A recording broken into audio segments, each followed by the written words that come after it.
Hi, David. It's great to finally have you on this side of the camera. Well, thank you for having me. So you grew up in Vancouver, just like I did, which means no white Christmas. Well, actually, I think I remember having one white Christmas in the 21 years that I lived in Vancouver, but yes. That's about right. Very, very few. That's more or less what I remember.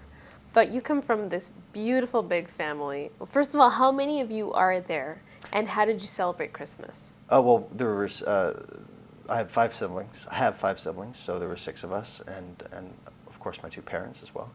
And we're all quite close in age, so there's 2 or 3 years between all of us, or 2 or 3 year gaps between us.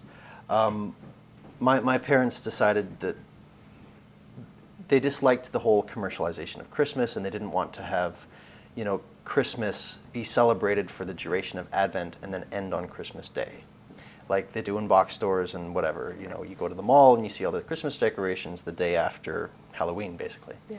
So they decided that instead of putting up a Christmas tree and lights and stuff, and even a nativity scene during Advent, they would wait until Christmas Eve, when all of the kids had gone to bed, and then they would put up a Christmas tree, and, you know, say it was Santa that put up the decorations and stuff, and Santa put out the nativity set and that sort of thing. And then, of course, as the older kids grew up, myself, my older brother, we would put out the Christmas tree and the presents and the decorations when the younger children had gone to bed. And even after all of the kids had grown, you know, old enough to not believe in Santa and so on, and most of them were going to midnight mass, if not all of them were going to midnight mass at that point, we would still wait until Christmas Eve after the sun had set, to set up the decorations. And then we would all go off to midnight mass, come back 1 o'clock in the morning or so, 1:30, whatever. We would sit down, have a few chocolates, some of my mom's fantastic fudge, a couple Cokes. My dad would have a rum and Coke, whatever. And around 3 o'clock in the morning, we would open all of the presents. Wow. Yeah. And then we would get 4 hours of sleep and get up for 9 a.m. mass the next day.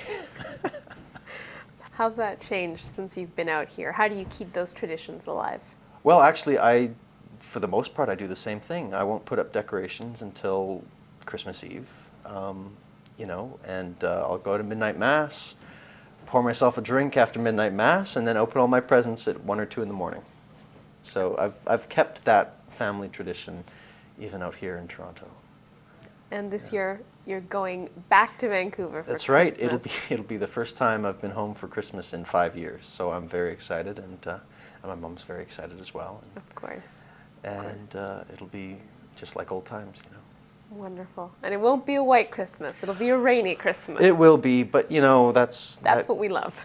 Well, I do love the rain. I do love the Vancouver rain. So do I. So do I. David, thanks for coming around to this side of the camera for us. You're very welcome. And thanks for sharing a West Coast, I was about to say wet coast, West Coast Christmas with us. You're very welcome. Merry Christmas. Merry Christmas.